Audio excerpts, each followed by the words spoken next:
చెప్పమంటే చెప్పా. మంత్రశక్తి లేదు, మట్టి గడ్డ లేదు. ఇప్పుడు ఇదేనే లిక్కి, నువ్వు మా ఆవిడతో ఏం చెప్పావో ఒకసారి చెప్పమ్మా. నువ్వు చెప్పమన్నట్టే చెప్పా అన్నయ్య. ఏం చెప్పావమ్మా? మసానం బాబా దగ్గరికి వెళ్తే డబ్బులు దొరుకుతాయని చెప్పా అన్నయ్య. ఏం ప్లానింగ్? మరి ఎండుమిర్చి పచ్చిమిర్చి ఎలా అయింది?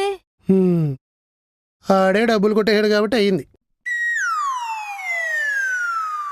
నిజాయితీ నిరూపించుకోవడానికి ఫ్రిడ్జ్లో ఉన్న పచ్చిమిరకాయలు తీసి గుత్తుకు గుచ్చాడు ఎదవా.